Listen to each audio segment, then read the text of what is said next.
Hello, തീറ്റ പ്രാന്തന്മാരുടെ ഇന്നത്തെ എപ്പിസോഡിൽ ഒരു ക്വാറന്റൈൻ സ്പെഷ്യലുമായിട്ടാണ് ഞാൻ വന്നിരിക്കുന്നത്. എന്താണെന്നല്ലേ, ഒരു ഉള്ളിത്തീയൽ.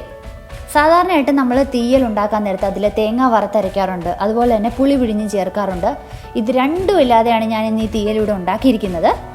അപ്പം നോക്കിയാലോ എങ്ങനെയാണെന്ന്. തീയലിന് ആവശ്യമായിട്ട് ഉള്ളി ഒരു 50 എണ്ണം രണ്ടായിട്ട് കീറി എടുത്തിട്ടുണ്ട്, 4 തക്കാളി ചെറുതായി അരിഞ്ഞെടുത്തിട്ടുണ്ട്, 3 പച്ചമുളക് കീറി എടുത്തിട്ടുണ്ട്, ഉപ്പ്, 1/2 ടീസ്പൂൺ മഞ്ഞൾപ്പൊടി, കറിവേപ്പില, വെളിച്ചെണ്ണ. ഒരു കടായി സ്റ്റൗ കത്തിച്ചടുപ്പിൽ വെക്കുക. കടായി നന്നായിട്ട് ചൂടായിട്ടുണ്ട്, അതിലേക്ക് വെളിച്ചെണ്ണ ഒഴിച്ചു കൊടുക്കാം. വെളിച്ചെണ്ണ ചൂടായി വന്നിട്ടുണ്ട്, ഇതിലേക്ക് ഉള്ളി ചേർത്ത് കൊടുക്കാം. കറിവേപ്പിലയും കൂടി ചേർത്ത് കൊടുക്കാം. ഒന്ന് ഇളക്കുക.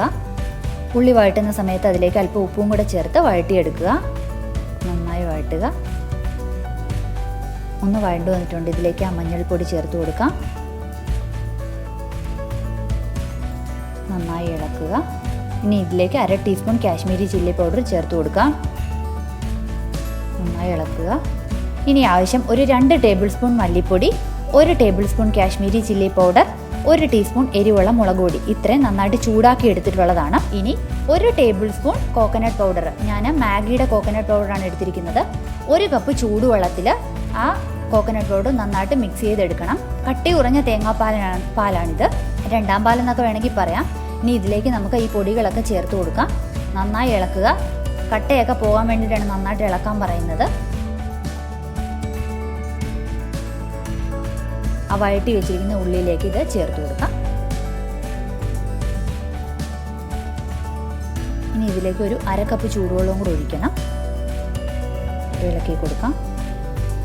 ഇനി ഇത് അടച്ചു വെച്ച് ഒരു 10 മിനിറ്റ് ഒന്ന് മീഡിയം ഫ്ലെയിമിൽ ഇട്ടിട്ട് തിളപ്പിച്ചെടുക്കാം. ആ സമയം കൊണ്ട് നമുക്ക് തക്കാളി വഴറ്റിയെടുക്കാം. വഴറ്റുന്ന സമയത്ത് അല്പം ഉപ്പും അല്പം വെളിച്ചെണ്ണയും കൂടെ ചേർത്ത് വഴറ്റിയെടുക്കാം.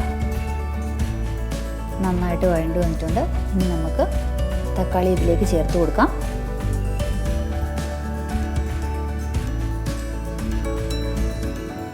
നന്നായി ഇളക്കി അടച്ചു വെക്കുക. ഒരു 10 മിനിറ്റും കൂടെ അടച്ചു വെച്ചിട്ട് തിളപ്പിച്ചെടുക്കാം. ഈ സമയം കൊണ്ട് നമുക്ക് വളരെ എളുപ്പത്തിൽ തയ്യാറാക്കാൻ പറ്റുന്ന ഒരു സാലഡ് തയ്യാറാക്കിയെടുക്കാം. 4 തക്കാളി, 2 സവാള, 2 പച്ചമുളക്, ഇത്രയാണ് ആവശ്യം. ഇനി ഇത് ചെറുതായിട്ട് അരിഞ്ഞെടുക്കാം. അരിഞ്ഞെടുത്തിട്ടുണ്ട്. ഇനി ഇതിലേക്ക് അല്പം വെളിച്ചെണ്ണ ഒഴിച്ചു കൊടുക്കുക.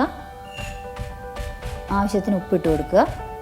നന്നായിട്ട് ഞെരടിയെടുക്കണം. കൈകൊണ്ട് നന്നായിട്ട് ഞെരടണം. ശരിക്കും എത്രത്തോളം നമ്മൾ ഞെരടുന്നോ അത്രത്തോളം ഇതിന് ടേസ്റ്റ് കൂടുതലാണ്. നന്നായി മിക്സ് ചെയ്യുക. വെളിച്ചെണ്ണ വേണമെന്നുണ്ടെങ്കിൽ അല്പം കൂടെ ചേർത്ത് കൊടുക്കാം. ഇതിവിടെ പാകത്തിനാണ് ഞാൻ എടുത്തിരിക്കുന്നത്. ഉപ്പും നോക്കുക. ചോറിൻ്റെ കൂടെ കഴിക്കാൻ പറ്റിയൊരു അടിപൊളി സാലഡാണിത്. ഇതും തൈരും കൂടെ ഉണ്ടെങ്കിൽ പിന്നെ വേറെ ഒന്നും വേണ്ട ശരിക്കും ചോറുണ്ണാനായിട്ട്. അതുപോലെ ടേസ്റ്റാണ്. റെഡിയാക്കി വെച്ചൊരു 10 മിനിറ്റിന് ശേഷം എടുക്കുക. Salad ready. തീയൽ നന്നായിട്ട് തിളച്ച് വന്നിട്ടുണ്ട്. ഇനി ഇതിലേക്ക് നമുക്ക് തേങ്ങാപ്പാൽ ഒഴിച്ചു കൊടുക്കണം. ഒരു 3 table spoon coconut powder, 1 cup ചൂടുവെള്ളത്തിൽ മിക്സ് ചെയ്ത് എടുത്തിട്ടുള്ളതാണിത്. ഈ ഒരു കപ്പിനാണ് ഞാൻ ചൂടുവെള്ളം എടുത്തിരിക്കുന്നത്. ഇതിലേക്ക് ഒഴിച്ചു കൊടുക്കാം. 1ാം പാലെന്ന് വേണമെങ്കിൽ പറയാം. ആ ഒരു രീതിക്ക് ഒന്ന് മിക്സ് ചെയ്യുക. സ്റ്റൗ ഓഫ് ചെയ്യുക. വളരെ എളുപ്പത്തിൽ തയ്യാറാക്കാൻ പറ്റുന്ന, അതോടൊപ്പം നല്ല അടിപൊളി ടേസ്റ്റുള്ളൊരു തീയലാണിത്. ഉപ്പ് നോക്കാം. സൂപ്പറായിട്ടുണ്ട്. ഉപ്പെല്ലാം പാകമാണ്. എല്ലാവരും ഒന്ന് ട്രൈ ചെയ്ത് നോക്കുക. ഒരുപാട് കഷ്ടപ്പാടൊന്നുമില്ല.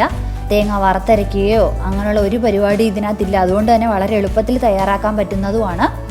അപ്പോൾ ഇന്നത്തെ ക്വാറന്റൈൻ ഡേക്ക് ശരിക്കും നന്ദി പറയുന്നു ഞാൻ. ഇതൊരു അടിപൊളി റെസിപ്പിയാണ്. ഇനി ഇതിലേക്ക് കടുക് വറക്കാം. ഒരു പാനിൽ വെളിച്ചെണ്ണ ഒഴിച്ച് കൊടുത്തിട്ടുണ്ട്. ചൂടായി വന്നിട്ടുണ്ട്. കടുക് ഇട്ട് കൊടുക്കാം. ഉണക്കമുളക്, കറിവേപ്പില തീയലിലേക്ക് ഒഴിച്ചു കൊടുക്കാം. ഇളക്കുക. തീയൽ റെഡി. എല്ലാവർക്കും ട്രൈ ചെയ്യാൻ പറ്റുന്ന ഒരു തീയലാണിത്. വളരെ എളുപ്പമായതുകൊണ്ടാണ് ഞാൻ പറയുന്നത്. അതുപോലെ തന്നെ ടേസ്റ്റിൽ നമ്മുടെ തേങ്ങ വറുത്തരച്ചുണ്ടാക്കുന്ന ആ തീയലിനെക്കാട്ടിലും ടേസ്റ്റ് തോന്നി. ശരിക്കും പറഞ്ഞാൽ രാവിലെ വെച്ചിട്ട് ഒരു വൈകുന്നേരമൊക്കെ എടുക്കുകയാണെന്നുണ്ടെങ്കിൽ അടിപൊളി ടേസ്റ്റാണ്. അപ്പോൾ ഇന്നത്തെ ഊണ് നല്ല അടിപൊളി ഒരു ഊണാണ്. തീയൽ, അതോടൊപ്പം തന്നെ നമ്മളുടെ സ്പെഷ്യൽ സാലഡ്, പിന്നെ പറയേണ്ടതില്ലല്ലോ തൈരിനകത്ത്, നല്ല കട്ട തൈരിനകത്ത് കാന്താരി കീറിയിട്ടിട്ടുള്ളതാണ്. ആഹാ, പറയുമ്പോൾ തന്നെ നാവിൽ വെള്ളം വരുന്നു. അപ്പം ഞങ്ങളുടെ ചാനൽ എല്ലാവരും ലൈക്ക് ചെയ്യുക, ഷെയർ ചെയ്യുക, സബ്സ്ക്രൈബ് ചെയ്യുക. അതോടൊപ്പം തൊട്ടടുത്തുള്ള ബെല്ലൈക്കണും കൂടെ ക്ലിക്ക് ചെയ്തേക്കണേ. Okay, thank you.